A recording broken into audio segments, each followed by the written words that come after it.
Sebelumnya, karena kita menghadapi bulan Sya'ban, perlu kami hadirkan sedikit tentang Sya'ban. Bulan Sya'ban adalah bulan yang diperhatikan Nabi di saat orang pada lupa dan lalai memperhatikan bulan Rajab dan bulan Ramadan. Nabi memperhatikan bulan Sya'ban secara khusus karena dianggap bulan Sya'ban itu pada waktu itu telah dilalaikan dan dilupakan oleh hamba Allah karena sibuk di bulan Rajab, ibadah di bulan Rajab, dan sibuk bulan Ramadan. Sehingga Sayyidah Aisyah berkata dalam hadis yang diriwayatkan oleh Imam Bukhari dan Imam Muslim, karena Rasulullah SAW bahwasanya baginda Nabi SAW itu yasumu, berpuasa di bulan Sya'ban, berpuasa hatta nakula la yuftir, sampai kami katakan dia itu tidak berbuka. Wa yuftir hatta nakula la yasum, bahkan pernah suatu ketika di bulan itu Nabi pernah berbuka dan hampir tidak berpuasa. Jadi pernah ditemukan Nabi itu puasa banyak sekali di bulan itu, di bulan Sya'ban, dan juga pernah juga hampir tidak berpuasa. Wa ma ra'aitu, kata lanjutan hadis ini, kata Siti Aisyah, wa ma ra'aitu Rasulullah, aku tidak melihat baginda Nabi sallallahu alaihi wasallam istakmala, menyempurnakan siyama syahrin, puasa sebulan, illa Ramadan, kecuali bulan Ramadan. Tidak pernah Nabi itu menyempurnakan puasa bulan Ramadan.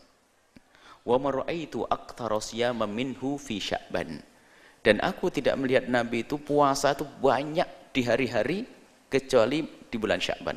Artinya yang ditemukan oleh Siti Aisyah, Nabi Muhammad puasa penuh di bulan Ramadan, dan bulan Sya'ban itu juga banyak berpuasa.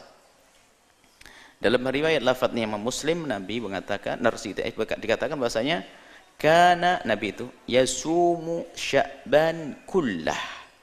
Bahkan di dalam riwayat lain disebutkan Nabi pernah puasa bulan Sya'ban itu semuanya. Wa kana yasumu Sya'bana illa qalila, dan Nabi puasa di bulan Sya'ban kecuali sedikit.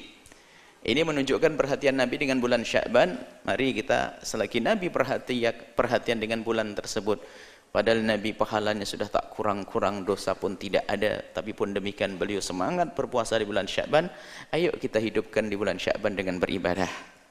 Ya, beribadah puasa, khususnya yang punya utang, sempurnakan utang-utangnya di bulan Sya'ban, karena bulan itu bulan diperhatikan Nabi SAW.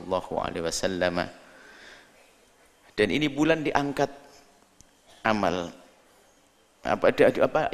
Bulan-bulan seperti ini, bulan Sya'ban itu bulan persiapan di bulan Ramadan. Jadi agar kita ibadah di bulan Ramadan maksimal, ayo kita bersiap-siap di bulan Sya'ban. Baik, singkat saja ini, karena sudah pernah kami hadirkan secara panjang lebar tentang Sya'ban dan apa yang dibalik bulan Sya'ban. Kemudian ada lagi sebagian orang meramaikan malam nisfu Sya'ban. Apakah diperkenankan yang demikian itu? Kok ada orang mengkhususkan di bulan Sya'ban?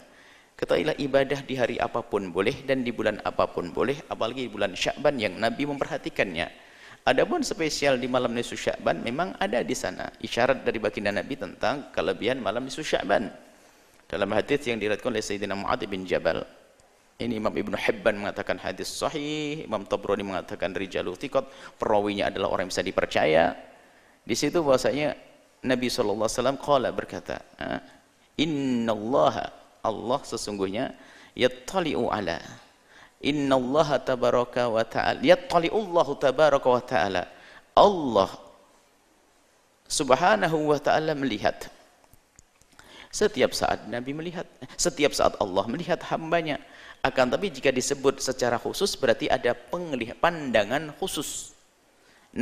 Allah mengetahui semua yang terjadi pada hambanya, dan Allah melihat kita kapanpun dan dimanapun. Akan tapi di saat diulang dengan kalimat khusus dan pesan khusus, berarti di situ ada pandangan yang khusus dari Allah. Yattali'ullahu tabaraka wa ta'ala, Allah melihat ila khalqihi, kepada makhluknya. Lailatan nisfi min Sya'ban, di malam nisfu Sya'ban. Jadi Allah melihat khusus kepada hambanya malam nisfu Sya'ban. Bagaimana cara pandangan Allah kepada hambanya? Ya pandangan khusus. Jadi kalau pandangan khusus kepada seorang hamba yang berdosa adalah dengan pengampunan. Hamba Anda terkasih dengan rahmat, tambahan rahmat dan berkah. Jika Anda tidak punya dosa, berarti dipandang dengan rahmat, ditambah berkah. Kalau punya dosa diampuni. Dan kata Nabi, wa yaghfiru, dan Allah akan mengampuni li jami'i khalqihi, kepada semua makhluknya. Allah melihat, kemudian setelah itu Allah membagi-bagikan pengampunan di malam nisfu Sya'ban, di jami'i khalqi, kepada semua makhluknya, illa li musyrikin aw musyahin, kecuali dua orang yang tidak mendapatkan pengampunan dari Allah di malam nisfu Sya'ban, yaitu musyrik, orang yang menyekutukan Allah, kemudian yang kedua dari ahli iman, orang yang musyahin, punya kebencian dan dendam serta permusuhan dengan saudara.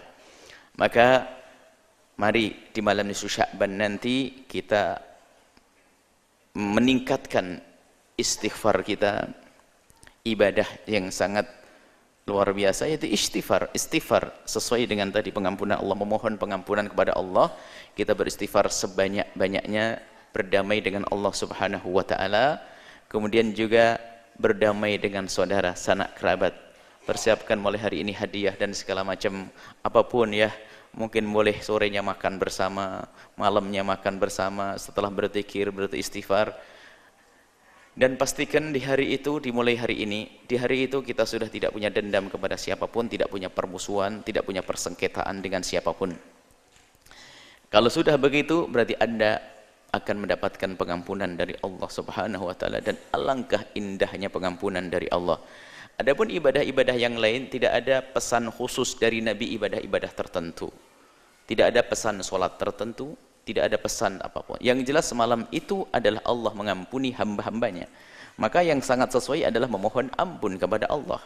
Dan kecuali orang yang mempunyai permusuhan, maka ayo kita jaga iman agar tidak termasuk orang yang menyekutukan Allah. Yang kedua adalah ayo berdamai dengan sesama manusia dengan menghilangkan dendam, dengki serta permusuhan. Adapun yang ingin melakukan sholat di malam hari itu, wong di malam sebelumnya pun juga boleh, maka yang ingin melakukan sholat malam itu juga boleh. Apakah sholat hajat, sholat tasbih, atau sholat yang lainnya diperkenankan. Ya, jadi diperkenankan sholat apa saja, sholat hajat, mengulang hajatnya banyak, hajat keluarga, hajat bisnis, hajat ini, hajat, boleh. Lakukan sholat sebanyak-banyaknya malam itu, dan lakukan zikir sebanyak-banyaknya malam itu, dan istighfar sebanyak-banyaknya malam itu. Adapun jika ada amalan sholat khusus yang selama ini dilakukan sebagian orang, mohon niatnya saja diluruskan. Niatnya adalah niat sholat hajat diulang-ulang. Atau sholat-sholat sunnah yang selama ini Anda ketahui, rubah niatnya dengan niat yang demikian itu. Mungkin setelah bangun malam Anda tahajud, atau mungkin Anda ba'diyah isya'nya 2 rakaat plus 2 rakaat. Kemudian Anda melakukan sholat awabin, sholat antara maghrib dengan isya yang dilakukan sebagian beberapa 2 sampai 6 rakaat. Anda bisa gabungkan itu semuanya sehingga sampai terhitung berapa rakaat sekuat Anda.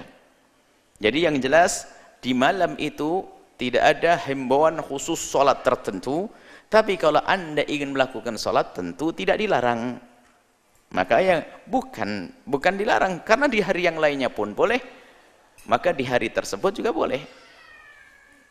Innalillahi fi ayyami dhahrikum nafahat. Allah itu mempunyai nafahat. Biarpun hadis ini diperselisihkan para ulama, Imam At-Tabrani meriwayatkan bahwa Allah itu mempunyai nafahat dalam setiap saat tertentu. Nafahat itu adalah karunia yang sifatnya maknawi, rohani, batini. Fata'aradu laha, maka hadanglah karunia Allah tersebut, nafahat rohaniat tersebut, hadang. Cara menghadangi gimana? Bukan nongkrong kita, akan tapi menghadangnya dengan ibadah. Lakukan ibadah, baca Al-Quran dan sebagainya. La'alla yusibakum nafhatun, barangkali kamu akan dapatkan satu nafhah, satu titik rohaniat, satu tetes rohaniat,